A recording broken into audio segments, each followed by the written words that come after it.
안녕하세요. 특송을 아주 감사합니다. 우리 요절 말씀 23장 44절을 한번 같이 읽읍시다. 44절 시작. 모세는 이와 같이 여호와의 절기를 이스라엘 자손에게 공포하였더라. 은혜로우신 아버지 하나님, 이 시간 예배하고자 이 자리에 모였습니다. 성령 하나님께서 우리와 함께 하셔서 당신의 말씀을 듣고 한 주간 동안 살아갈 수 있도록 인도하여 주옵소서. 이 종을 불쌍히 여겨주시고 한 말씀을 친히 허락하여 주옵소서. 예수님의 이름으로 기도합니다. 아멘. 제가 인터넷 사이트에서 기념일을 찾아봤더니 참 무슨 데이가 정말 그렇게 많더군요. 근데 특별히 연인 사이에 무슨 기념일이 참 많았습니다. 그것만 챙기려고 해도 참 요즘은 연인으로 살기가 쉽지 않겠다는 생각을 했습니다. 그런데 우리의 여호와 하나님께서도 오늘 본문에서 그 백성에게 무슨 절기를 지키도록 강조하고 있습니다. 그 절기들은 무엇이며 그 절기를 주신 뜻은 무엇입니까? 첫째, 안식일. 여호와께서 모세를 통해서 그 백성에게 절기들에 관해 가르치십니다. 절기란 어떤 지정한 장소, 지정한 시간을 뜻합니다. 그러니까 하나님께서 그 백성을 만나기 위해서 정하신 장소나 시간을 말하고 있죠. 그 절기들에는 백성이 성회, 즉 거룩한 모임을 열어야 합니다. 성회는 공적인 예배를 위한 국가적 모임입니다. 성회가 열리면 하던 모든 일을 그만두고 오직 여호와 하나님께 예배하는 일에 집중하면서 그 하나님을 찬양하고 즐거워하는 겁니다. 그러니까 절기는 모든 백성이 모여서 하나님을 예배하고 찬양하고 즐거워하는 축제일인 것이죠. 그 절기들의 기본 원리는 무슨 날로부터 시작합니까? 3절을 보십시오. 엿새 동안은 일할 것이 일곱째 날은 쉴 안식일이니 성회의 날이라. 너희는 아무 일도 하지 말라. 이는 너희가 거주하는 각처에서 지킬 여호와의 안식이니라. 그들은 엿새 동안은 일하고 일곱째 날에는 쉽니다. 왜냐하면 그날은 쉴 안식일이기 때문입니다. 그날은 성회의 날이기 때문입니다. 그러니까 그들이 피곤해서 쉰다기보다는 여호와 하나님께서 쉬었기 때문에 쉬는 겁니다. 그리고 그날은 오직 하던 일을 멈추고 여호와 하나님을 예배합니다.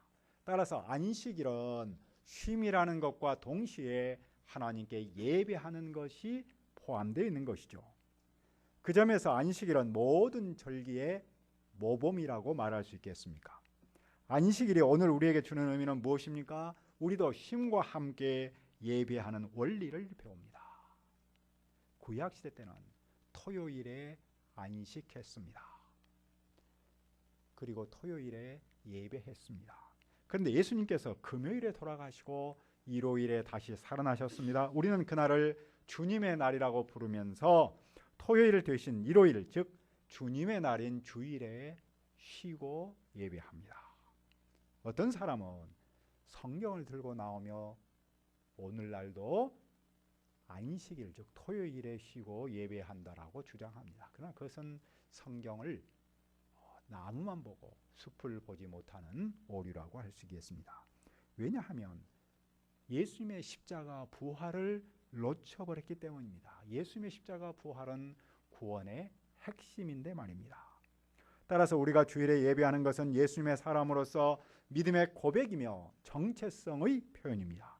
구약시대부터 내려온 안식일의 기본 원리를 따르고 지키는 거라고 할 수 있겠습니다. 안식일을 지키는 것은 당신이 단순히 교회당에 가는 것이 아니겠죠. 그것은 예수님께 나의 시간을 드리고 삶을 드리고 나의 재능을 드리는 예수님과 깊은 사귐의 시간을 갖는 겁니다. 안식은 어디서 나옵니까? 예수님과 깊은 사귐을 가질 때 나오는 것이죠. 왜냐하면 쉼은 예수님만이 주시기 때문입니다. 둘째, 유월절. 그들이 지켜야 할 첫 번째 절기가 무엇입니까? 유대인의 달력으로 1월 4일 저녁부터 지키는 유월절입니다. 저녁부터 지키는 것은 유대인의 하루의 개념이죠. 창세기에 보면 하나님께서 세상을 만드시고 저녁이 되고 아침이 되니 그래서 하루를 그들은 저녁부터 시작합니다. 유월이라는 말은 다 한자말로 이루어졌는데 넘어간다라는 뜻입니다. 여호와께서 어린 양의 피를 볼 때 재앙을 내리지 않고 넘어간다라는 말씀에서 유래했어요.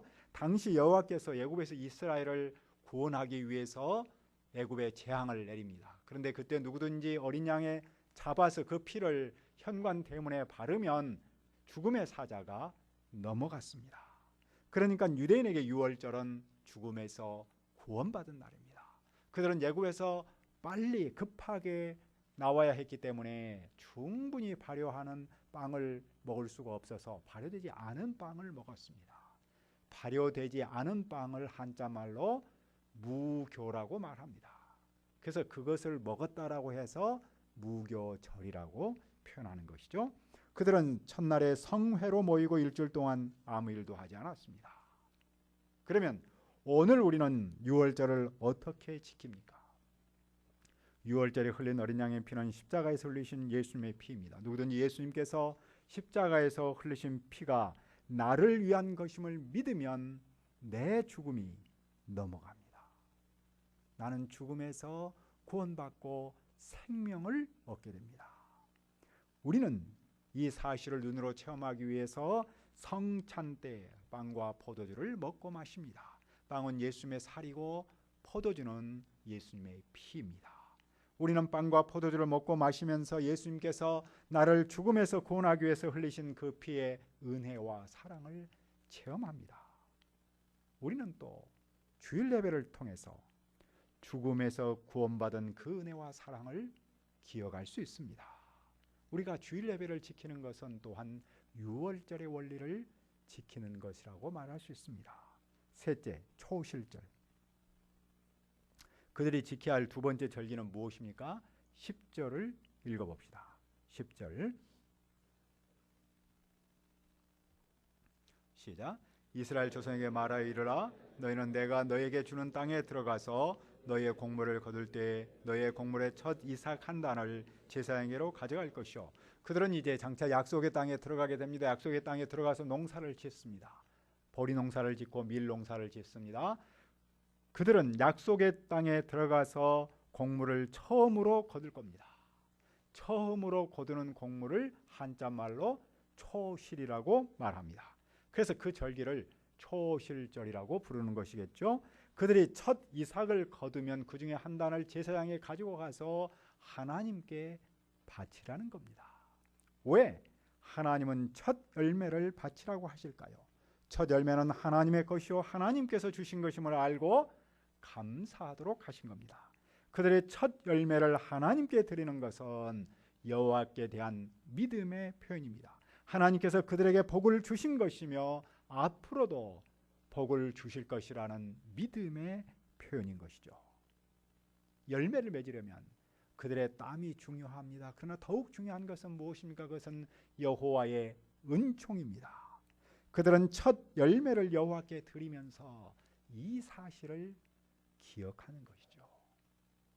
우리는 어떻게 첫 열매를 드립니까? 우리는 곡식의 첫 열매를 수확하여 드리는 경우는 거의 없습니다.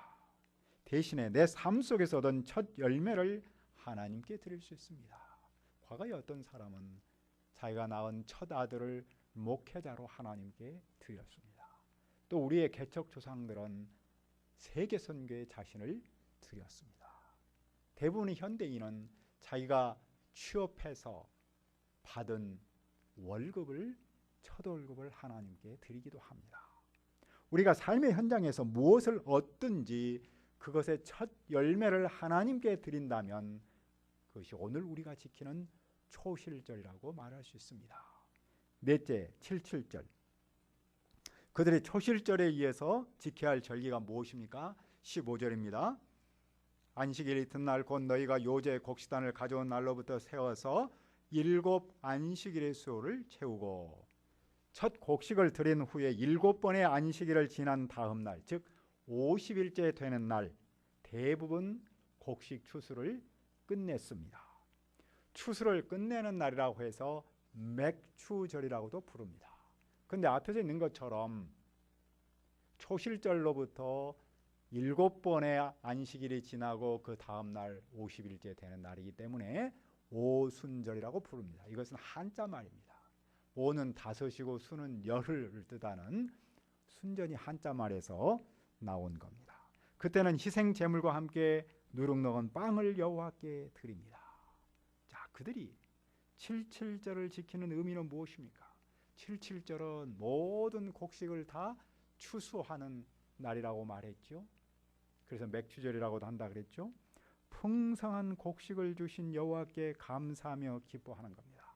풍성한 곡식을 거둘 때 감사하기 쉬울까요? 어려울까요? 쉬울 수도 있고 어려울 수도 있습니다. 하나님의 은혜를 기억하면 쉽습니다. 반면 자기 땀만 기억하면 하나님께 감사하기가 어렵겠죠. 하나님은 풍성한 때 감사하며 그 은혜를 기억하기를 원하십니다. 여호와를 잊지 않기를 원하십니다. 내가 삶 속에서 잘 나갈 때 하나님의 은혜를 잊지 않고 감사하는 것이 우리의 77절입니다. 그들이 77절을 지키면서 해야 할 일이 무엇입니까? 22절은 말씀하죠. 너희 땅에 곡물을 벨 때에 반 모퉁이까지 다 베지 말며 떨어진 것을 줍지 말고 그것을 가난한 자와 거르민을 위하여 남겨두라. 나는 너희 하나님 여호와니라. 하나님의 백성은 풍성할 때 가난한 사람, 이웃을 생각하라는 겁니다. 왜냐하면 오늘날의 풍성함은 나를 구원하신 그분께서 주신 은혜이기 때문입니다. 풍성한 은혜를 받은 그 백성은 그분의 아들, 딸답게 살라는 것이죠.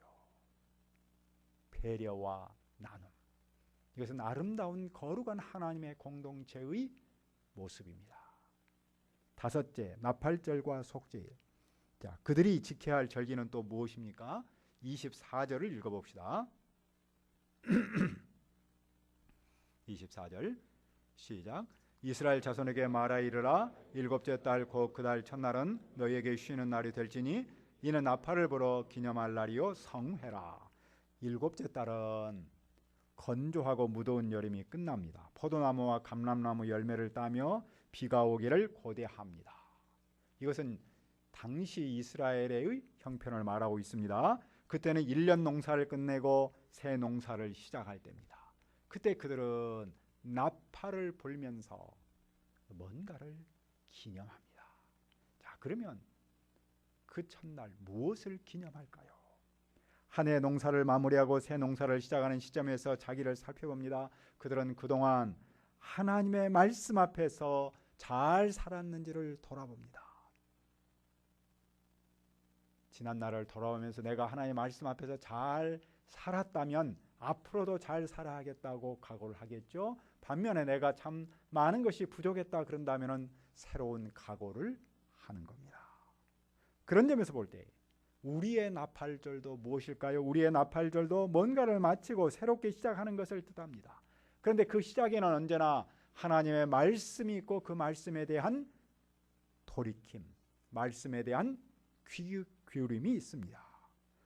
우리는 이제 실제 유대의 나팔절처럼 무더위가 물러가고 시원한 날이 오고 있습니다. 여름학기를 마치고 가을학기를 시작합니다. 우리가 말씀 앞에서 자신을 돌아보고 새로운 각오를 한다면 그것이 바로 오늘의 나팔절이라고 말할 수 있겠습니다. 그로부터 열흘이 지나면 무엇을 합니까? 27절을 보십시오. 일곱째 달 여름날은 속죄일이니 너희는 성회를 열고 스스로 괴롭게 하며 여호와께 화제를 드리고 7월 1일은 나팔절이고 7월 10일은 속죄일입니다.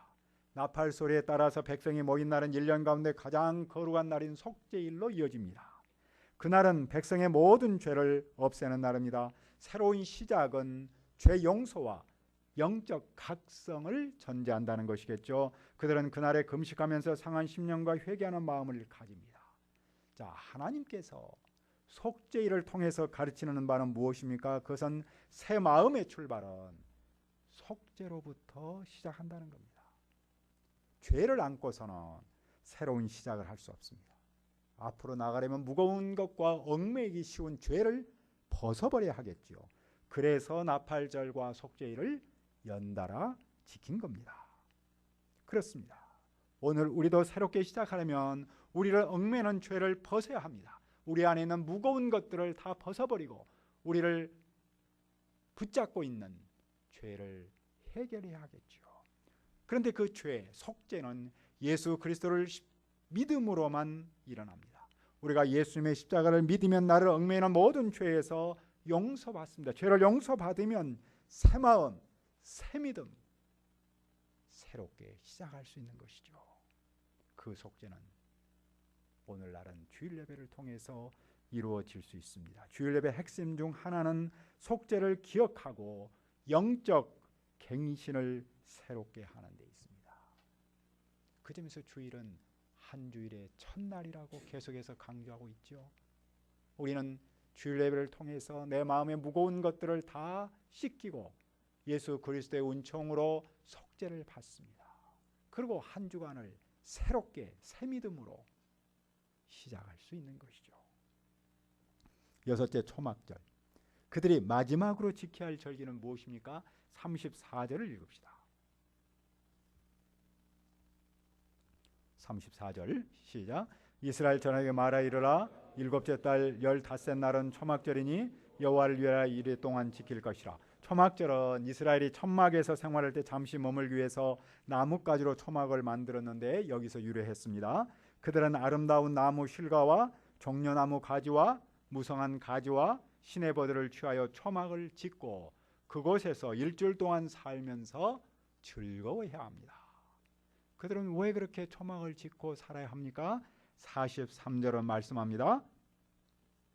이는 내가 이스라엘 자손을 애굽 땅에서 인도하여 내던 때에 초막에 거주하게 한 줄을 너희 대대로 알게 함이니라. 나는 너희 하나님 여호와니라. 그들이 초막에서 살아야 하는 이유는 여호와께서 그들을 애굽 땅에서 인도하여 내던 때 초막에서 살게 한 줄을 알도록 하심입니다. 그들은 지금 풍성함을 누릴지라도 과거 광야에서 살던 때의 어려움을 잊어서는 안 됩니다. 그들은 신앙의 역사, 그들의 믿음의 뿌리인 애굽의 종살이에서 해방된 사실을 잊지 말라는 겁니다. 하나님은 그들이 현재 잘 나갈 때 과거를 잊지 않기를 원하십니다. 과거를 잊지 않는다는 것은 바로 그들의 하나님 여호와를 잊지 않는 겁니다. 여호와를 기억하라는 겁니다. 왜 여호와께서는 잘 나갈 때 당신을 잊지 않고 기억하기를 원하십니까? 그것이 그들이 살 길이고 복받는 길이기 때문입니다. 그들이 과거 출애굽의 여정을 기억하면 지금 초막에서도 즐거워할 수 있습니다. 그들이 여호와의 은혜를 기억하면 현재 주변 사람과 비교하지 않고 하나님 앞에서 살 수 있습니다. 그들이 여호와를 기억하면 비교의식을 이기고 영원한 안식을 누릴 영원한 미래를 소유할 겁니다. 하지만 그들이 지금 잘 먹고 잘 산다고 해서 과거를 잊어버리면 미래가 없습니다. 하나님을 기억하지 못하면 비교의식에 빠져서 감사를 잊어버릴 수밖에 없기 때문입니다. 감사를 잊어버리면 원망과 불평밖에 나올 수 없겠죠. 그러면 하나님의 복이 끊어져 버립니다. 오늘 우리는 실제로 초막을 지을 수는 없습니다. 다만 하나님께서 나를 죄로부터 구원하신 그 은혜를 잊지 않는 것이 중요합니다. 하나님의 은총을 기억하는 것이 중요합니다. 그러면 현재의 삶을 감사할 수 있습니다. 우리의 치명적 약점인 비교의식을 이길 수 있죠. 어떤 상황에서도 우리가 하나님의 은혜를 기억한다면 우리는 오늘을 감사하고 기뻐하며 장차 하나님의 나라를 유업으로 받을 수 있습니다. 모세는 이 모든 말씀 앞에서 어떻게 했습니까? 44절을 다시 읽읍시다. 44절 시작. 모세는 이와 같이 여호와의 절기를 이스라엘 자손에게 공포하였더라. 모세는 여호와의 말씀대로 백성에게 공포하였습니다. 모세가 순종한 것처럼 그 백성도 순종하여 하나님께 주신 절기를 지켜야 합니다. 여호와께서 절기를 주시면서 지키게 하신 뜻은 무엇입니까? 우리가 지금까지 쭉 살펴본 것처럼 1년의 달력은 전부 농사와 연결되어 있습니다. 즉 하나님께 주신 7개의 절기들은 모두가 다 농사와 연결이 되어 있습니다. 그 뿌리에는 곡식 추수가 있습니다. 유월절과 무교절의 절기는 봄에 하는 보리나 밀 추수기이고 이때부터 50일째 지키는 칠칠절도 늦은 봄이나 이른 여름입니다. 나팔절과 속죄일 그리고 초막절은 가을에 있는 포도, 무화과 그리고 올리브 같은 가을 추수 기간입니다. 결국 추수 때는 풍족합니다. 그들은 약속의 땅에서 하나님의 은혜로 풍요를 누릴 겁니다. 그런데 바로 그 풍요의 때가 자칫하면 영적 위기의 때가 된다는 겁니다. 왜 그렇습니까? 풍요에 빠져서 그 풍요를 주신 하나님을 놓쳐버리기 때문입니다. 풍요에 빠져서 그 풍요로움으로 인도하신 여호와를 잊어버리기 때문입니다. 여호와를 잊어버리면 영적 위기에 빠질 수밖에 없지 않겠습니까? 따라서 여호와께서는 그들이 당신을 잊지 않기를 바라십니다. 여호와를 잊지 않으려면 절기를 지켜야 합니다. 절기를 지키면 풍요의 유혹을 물리칠 수 있겠죠. 왜냐하면 여호와 하나님께서 말씀으로 그들을 도와주시기 때문입니다. 오늘 우리에게 주는 의미는 무엇입니까? 유월절, 초실절, 칠칠절은 그리스도의 구속사역과 연결할 수 있습니다. 유월절은 예수님께서 십자가에 돌아가신 날이겠죠. 초실절은 예수님께서 부활하신 날입니다. 예수님의 부활은 부활의 첫 열매이기 때문입니다. 또한 칠칠절은 예수님께서 부활하시고 다시 50일 후에 살아나신 그날을 기념하는 오순절입니다. 오순절 때 성령님께서 오셨죠. 모든 절기는 예수님으로 이루어졌습니다. 그 예수님께서 우리를 죽음에서 구원하시고 생명을 주셨습니다.